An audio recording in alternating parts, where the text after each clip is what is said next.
यह कहानी है जब शरद यादव ने बिहार में उस वक्त एक छत्र राज करने वाले लालू प्रसाद यादव को बहुल क्षेत्र में ही हरा दिया था। दिलचस्प बात यह थी कि उस वक्त लालू यादव की पत्नी राबड़ी देवी ही बिहार की मुख्यमंत्री थी।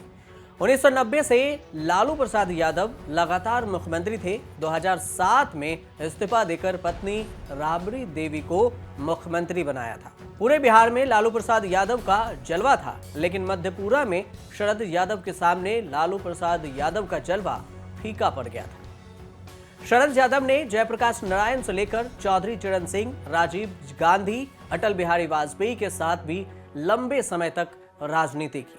शरद यादव कुल 7 बार लोकसभा सांसद बने और 3 बार राज्यसभा सांसद बने। इस दौरान वे केंद्र में वीपी सिंह की सरकार से लेकर अटल बिहारी वाजपेयी की सरकार में भी मंत्री रहे। समाजवादी नेता डॉक्टर राम मनोहर लोहिया के विचारों से प्रभावित थे और उन्हीं से प्रेरित होकर शरद यादव ने कई राजनीतिक आंदोलन में भी हिस्सा लिया। आपातकाल के दौरान मीसा के तहत 1969 से 1970 और 1972 से 1975 में वे हिरासत में भी लिए गए थे। शरद यादव ओबीसी की राजनीति के बड़े नेता थे। उन्होंने मंडल कमीशन की सिफारिशों को लागू करवाने में भी अहम भूमिका निभाई। मध्य प्रदेश, यूपी, बिहार, दिल्ली तक के सियासत में भूचाल लाने वाले शरद यादव अब हमारे बीच नहीं है, लेकिन शरद यादव को समझना, जानना अपने आप में एक बड़ी बात है। आपको राजनीतिक से लेकर छात्र जीवन तक की हर एक पहलुओं को बताने की कोशिश करते हैं। जीवन के कई धूप छांव को शरद यादव ने देखा और 75 साल की उम्र में दुनिया को अलविदा कह दिया।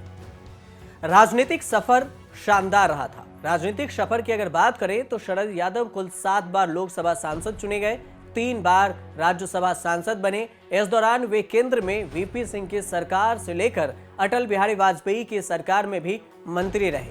उनके निधन पर प्रधानमंत्री नरेंद्र मोदी, राहुल गांधी समेत कई शख्सियत ने शोक भी जताया है। शरद यादव के राजनीतिक कैरियर की अगर बात करें तो वो 1974 में पहली बार जबलपुर लोकसभा सीट से सांसद चुने गए। इस दौरान वो जेपी आंदोलन से भी जुड़े रहे। इसके बाद शरद यादव ने राजनीति में पीछे मुड़कर नहीं देखा। उन्हें 1977 में फिर से जबलपुर लोकसभा सीट से ही सांसद चुना गया। इस दौरान वे युवा जनता दल के अध्यक्ष भी थे। इसके बाद 1986 में पहली बार शरद यादव राज्यसभा पहुंचे। 1989 में यूपी की बदायूं लोकसभा सीट से चुनाव जीते। इसके बाद इसी साल उन्हें केंद्रीय मंत्री का पद भी मिला था। यादव को 1997 में जनता दल का राष्ट्रीय अध्यक्ष भी चुना गया। यादव का आगे के सफर भी काफी शानदार रहा। साल 1991 से लेकर 2014 तक शरद यादव बिहार के मधेपुरा सीट से सांसद चुने गए। साल 2014 में शरद यादव को मधेपुरा लोकसभा सीट से हार का सामना करना पड़ा था। यादव नीतीश की party Janata Dal United JDU के राष्ट्रीय अध्यक्ष भी रहे। उन्हें नीतीश कुमार का राजनीतिक गुरु भी कहा जाता है। हालांकि लालू प्रसाद यादव ने 1998 और 2004 में मधेपुरा लोकसभा में शरद यादव को हराया था। मधेपुरा लोकसभा में लालू प्रसाद यादव की चुनावी मैदान में आने से पहले शरद यादव ने 1991 और 1996 में भारी मतों से जीत दर्ज की थी। शरद यादव को मधेपुरा लोकसभा से 4 बार हार का भी सामना देखना पड़ा था। वो 1998, 2004, 2014 और 2019 में चुनाव हार गए थे। और वैसे तो शरद यादव 70 के दशक में कांग्रेस विरोधी लहर में राजनीति में ऊपर उठे और दशकों तक प्रमुख विपक्षी चेहरे के तौर पर बने रहे। उन्होंने लोक दल और जनता पार्टी के जरिए कैरियर को आगे बढ़ाया। शरद यादव ने जयप्रकाश नारायण से लेकर चौधरी चरण सिंह, राजीव गांधी, अटल बिहारी वाजपेयी के साथ भी लंबे समय तक राजनीति की। लेकिन शरद यादव की राजनीति में एंट्री नाटकीय तरीके से हुई थी। शरद यादव नाटकीय रूप से राजनीति में आए। दरअसल जयप्रकाश नारायण 1974 में इंदिरा गांधी सरकार के खिलाफ आंदोलन शुरू कर चुके थे। जेपी आंदोलन ने देश के पकड़ मजबूत कर ली थी और ठीक उसी वक्त मध्य प्रदेश के जबलपुर से कांग्रेस सांसद की अचानक मृत्यु हो गई थी और जयप्रकाश नारायण ने उपचुनाव में कांग्रेस के मुकाबले एक युवा छात्र को संयुक्त विपक्ष के उम्मीदवार के रूप में मैदान में उतारने का फैसला किया। जब यादव ने इतिहास रच दिया था। 27 वर्षीय शरद यादव ने कांग्रेस उम्मीदवार को हराने के साथ ही इंदिरा गांधी को नीचे दिखाकर इतिहास रच दिया। इसके बाद उन्होंने कभी पीछे मुड़कर नहीं देखा। अगले 5 दशकों में शरद यादव समाजवादी पार्टी और पिछड़ी जातियों की राजनीति के चैंपियन के रूप में भी उभरे। शरद यादव 1989 से 1990 में टेक्सटाइल और फूड मंत्री रहे। उसके बाद 13 अक्टूबर 1999 को नागरिक उड्डयन मंत्रालय का कार्यभार संभाला। 2001 में वे केंद्रीय श्रम मंत्रालय में कैबिनेट मंत्री बने और 1 जुलाई 2002 से 15 मई 2004 तक केंद्रीय उपभोक्ता मामले के मंत्री रहे। खाद्य और सार्वजनिक वितरण मंत्री भी बनाए गए थे। शरद यादव को पूर्व पीएम चौधरी चरण सिंह का भी करीबी माना जाता था। एचडी देवगौड़ा के नेतृत्व में जनता दल, जो सेकुलर थे, बना तो शरद यादव के नेतृत्व में जनता दल यूनाइटेड का गठन किया गया था, जो जेडीयू के नाम से आप जानते हैं। शरद यादव राजनीति में तेजी से उभरकर सामने आए। 1978 में वे युवा लोक दल के अध्यक्ष बन गए थे और 1981 में शरद यादव की सियासत मध्य प्रदेश से उत्तर प्रदेश आ गई। तब तक शरद यादव पूर्व पीएम चौधरी चरण सिंह के बहुत करीब आ चुके थे और 1980 में उन्हें हार का सामना करना पड़ा। लेकिन जब संजय गांधी की मौत के बाद 1981 में अमेठी में उपचुनाव हुआ तो इस चुनाव में शरद यादव राजीव गांधी के खिलाफ खड़े हो गए। इसी चुनाव में उन्हें बुरी तरह से हार का सामना करना पड़ा।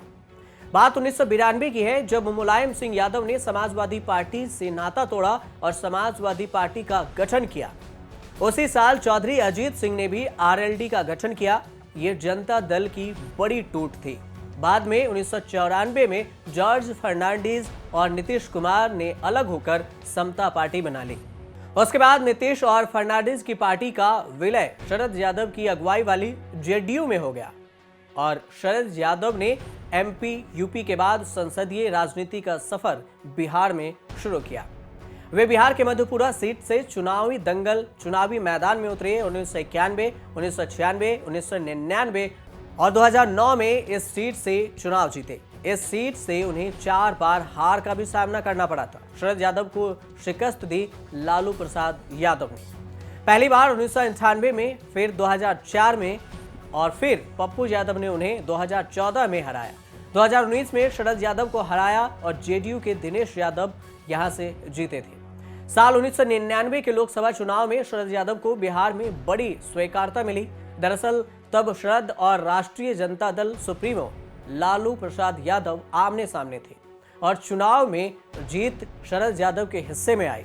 नीतीश कुमार से जुड़ाव और बीजेपी के साथ गठबंधन ने शरद यादव को बिहार से 15 साल के लालू राबड़ी राज को समाप्त करवाने में बड़ी सफलता दिलाई। शरद यादव 1995 में जनता दल के कार्यकारी अध्यक्ष चुने गए थे और इसके बाद वह 1997 में जनता दल के राष्ट्रीय अध्यक्ष बने। लेकिन नीतीश कुमार बिहार के राजनीति में आगे बढ़ते रहे और कई वजहों से शरद यादव नीतीश की बढ़ती ताकत के साथ कदम ताल नहीं कर सके।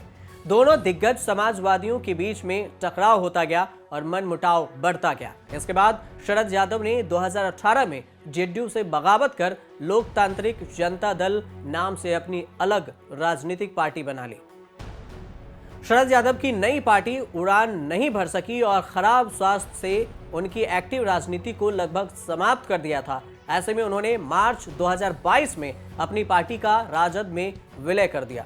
तब शरद यादव ने कहा था कि 2 यादव एक साथ आ रहे हैं, एक लालू प्रसाद यादव और दूसरे शरद यादव। 2013 में नरेंद्र मोदी को भारतीय जनता पार्टी बीजेपी की ओर से चुनाव अभियान की कमान थामने के बाद शरद यादव ने संयोजक पद से इस्तीफा दे दिया। और इतना ही नहीं, 2014 के आम चुनाव को लेकर उनका आकलन सही नहीं रहा और नरेंद्र मोदी बम्पर जीत के साथ भारत के प्रधानमंत्री बने, क्योंकि शरद यादव ने कहा था कि बीजेपी को उतनी सीट नहीं आएगी और फिर पीएम पद के लिए बहुत मुश्किल होगा, मोदी नहीं जीत पाएंगे।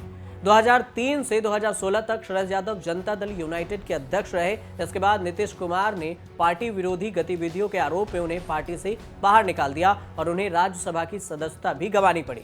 इसके बाद 2018 में शरद यादव ने लोकतांत्रिक जनता दल बनाई, जिसका विलय उन्होंने 2022 में आरजेडी के साथ कर लिया। जन्म लिए मध्य प्रदेश में, कर्मभूमि रही बिहार और उत्तर प्रदेश, लेकिन सत्ता हिलाते रहे दिल्ली की। लेकिन देश के दिग्गज नेताओं में शुमार और राष्ट्रीय जनता दल के पूर्व अध्यक्ष के 12 जनवरी 2023 को निधन हो गया। बिहार भले ही शरद यादव का राजनीतिक घर रहा हो, लेकिन मध्य प्रदेश से उनका गहरा पारिवारिक और सामाजिक रिश्ता था। दरअसल उनका जन्म ही मध्य प्रदेश के नर्मदापुरम होशंगाबाद जिले में एक किसान परिवार में हुआ था और वे जिले के छोटे से गांव आंखमऊ गांव में पैदा हुए थे। 1 जुलाई 1947 को जन्मे यादव ने इस छोटे से गांव से निकलकर देश की राजनीति में अपनी एक अलग पहचान बनाई। आपको ये बता दें कि शरद यादव को राजनीति में उस वक्त दिलचस्पी हुई जब वे साल 1971 में जबलपुर इंजीनियरिंग पढ़ने आए थे। उन्होंने यहाँ चुनाव लड़ा और छात्र संघ के अध्यक्ष बने। इसके बाद राजनीति की उनका कैरियर बन गया। उन्होंने कभी पीछे मुड़कर नहीं देखा। केवल राजनीति ही नहीं, वे पढ़ाई में भी जबरदस्त थे। उन्होंने बीए सिविल से गोल्ड मेडल जीता और राम मनोहर लोहिया को भी अपना आदर्श माना। वे अपने विचारों से प्रभावित थे, इसी वजह से वे कई बार लोहिया के आंदोलन में भी हिस्सा लिया करते थे। शरद यादव की राजनीतिक विरासत पर उनकी बेटी सुभाषिनी और बेटा शांतनु बुंदेला दोनों दावा पेश कर रहे हैं। बेटी 2020 में बिहार विधानसभा चुनाव में मधेपुरा के बिहारीगंज से चुनाव लड़ चुकी हैं। हालांकि उन्हें हार का सामना करना पड़ा था और फिलहाल वो कांग्रेस पार्टी के साथ है, जबकि उनके बेटे शांतनु मधेपुरा में राजनीतिक जमीन तलाशने की कोशिश कर रहे हैं। दोनों अपने पिता की विरासत को आगे बढ़ाने में कितने कामयाब होंगे, ये तो समय आने पर ही पता चलेगा। आप देखते रहिए न्यूज़ तक।